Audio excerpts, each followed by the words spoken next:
Now, how do these things start? Upon a time once far away. No, upon a once far away time. Nope. Once upon a time in a faraway land. Still not right. Once upon a time in a land far away. That's it.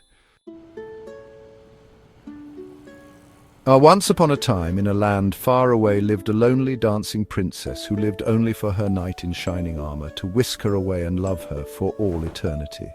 The princess longed for love in a way that only someone who has loved and lost would understand. Her love was not like a solid tree, rather like an interesting weed that grows like wildfire and never goes away. The princess spent hours in her chamber singing and dancing for her love and praying for her knight to find her. She wore purple and pink dresses that were made of the finest materials, and purple satin ballet shoes adorned her toes. A bright pink tiara framed her gentle face and twinkled in the sunlight from the tiny pink embedded diamonds. Her long, thin fingers had perfectly polished nails in puce-colored varnish.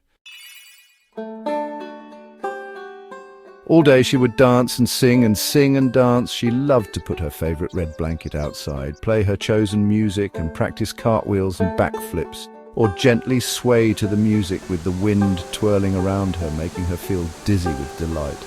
Outside she felt free and unhindered by space or time.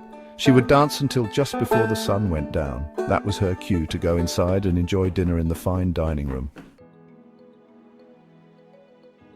The dancing princess loved to eat healthy food, and the table was always spread with the freshest and best quality. Just a few of her approved recipes were chicken mango chutney salad, broccoli, basil pesto and pasta salad with roasted peppers, roast pork drizzled with honey lemon glaze, finely chopped red cabbage and cranberry coleslaw, mini meatballs seasoned with thyme, oregano and rosemary. The list went on as she loved to think up menu ideas and give them to her cook to try out. She mostly ate alone, although sometimes her best friend Tyler would join her, and they would spend languid evenings on the porch delving into each new dish with great enthusiasm. As for wine, well, the princess discovered that it did not agree with her constitution as she became a different person and anything but a princess. It had been a great struggle in her life to not drink and be able to live without it. Every ballroom dance was always fettered with bottles of golden bubbly champagne, and refusing it always felt embarrassing for some reason.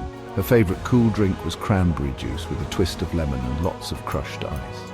She loved the purpley pinky color, and the lemon made it even more tangy. Many people knew that she did not drink and often had a drink ready for her on arrival. It would always be difficult though, like a thorn in her side. The princess had been brought up with music filling the hallways of the castle, so movement was in her blood.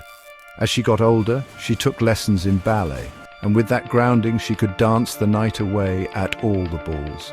Her best time to dance though was when she was in her room, and she could see her shadow reflected in the curtains and use it as a mirror to correct the style and move. She did this for hours until her feet could take the pain no more. You see, the princess had developed arthritis in her toes from all the years of practicing and going out dancing. The pain gnawed away at the bones of her toes, and often it was debilitating. However, nothing could stop her body from moving, even if it meant some days she had to crawl to bed. Her dreams of being a dancing queen were fading, as did the years of her youth. At night she would take off her ballet shoes and soak her swollen toes. She endured the pain because dancing was her passion, and it was worth it, for she knew that a knight would see her beauty when she danced, and marry her, and love her, and care for her. Deep in her heart the princess feared that without her dancing she was nothing. The days wore on, and the dancing princess sang and danced and sang and prayed for her knight to come. It happened upon one of those days that a gallant knight named Sakei was passing through the village. He heard about the dancing princess and sent her an invitation to dine with him that very night. The princess was overwhelmed with delight, except she was a shy little thing and felt very anxious about such an auspicious occasion. She had always struggled socially, worrying about what others thought of her as a princess who seemed to have the world at her feet, so to speak. They did not know about the lonely nights on the balcony where she surveyed her garden that should have brought her delight. Only sometimes it left her feeling lonely inside because she had no one to share it with. How many times at a social occasion had she said, "I'm fine," when inside she was imploding? Nevertheless, she was determined to soldier on despite wanting to hide from the big wide world.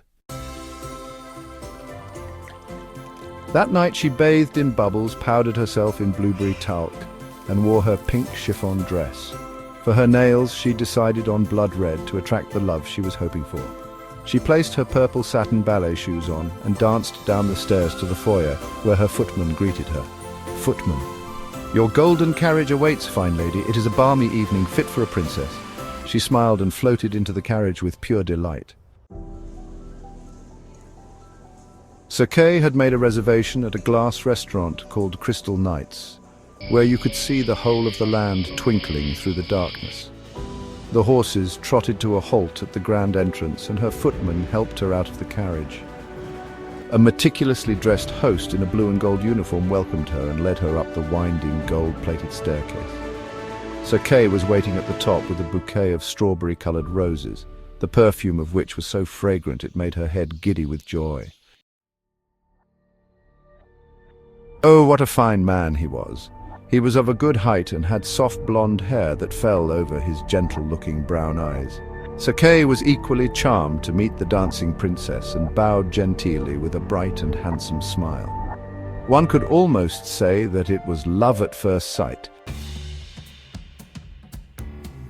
That night they dined and danced and danced and dined. He was a perfect gentleman and attended to her every need.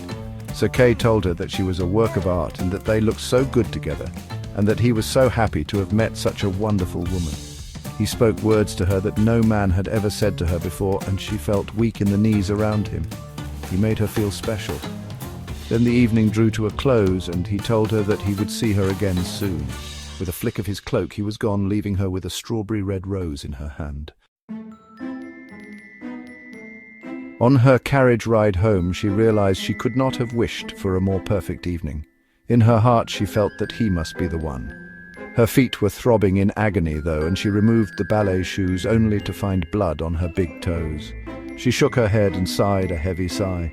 Her days of dancing were numbered. The clip-clop of the horses almost sent her to sleep, and in a dreamy state she pictured her wedding day. The next morning, the princess awoke with fresh vigor for a new day. Her heart was brimming with excitement, and she had a new fervor for life. The dancing princess launched out of bed to greet the new day, forgetting that her feet had taken a beating the night before. Nevertheless, she was determined to keep her thoughts as positive as she could, reminiscing about the night before. She was surprised to see an invitation on her dressing table to a ball in a few days' time. It was from another knight, Sir Lucan. She could not believe her eyes and wondered why all of a sudden she was so popular. Nevertheless, she was very excited and also confused because she had just met the man she considered marrying. This did not deter her too much, though, and she started to design the dress for her seamstress to make for the ball. It was to be a baby blue satin dress with a violet taffeta petticoat and gold lining. She would wear her purple silk ballet shoes with golden ribbons. While the princess was deciding on her dress and choosing her accessories, she was thinking of Sir Kay, her handsome, kind knight. She expected to hear from him soon, but as the hours and days ticked by, her heart grew heavy. She knew that she just had to be patient because God's timing was always perfect. It was the night of the ball, and the dancing princess looked lovely. Her dark brown hair was styled into a perfect French twist, and her baby blue satin dress fitted snugly over her curves. Now she really felt like a dancing princess. She swished and twirled around the room and spun around and around until her toes could carry her no more. Eventually she had to stop twirling, and she sat on the edge of her bed and took off her ballet shoes. Her toes were very swollen and sore, and she cried out in pain. "Oh Lord," she said, "what am I going to do? If I can't dance anymore, who will I be? What will I do? I can't just be an ordinary princess." Tears rolled down her flushed cheeks, and she quickly dabbed them away before it ruined her makeup. The princess put her ballet shoes back on, and they were tight and uncomfortable, but she knew she had to go to the ball. She checked herself in the mirror and took a deep breath. To be continued.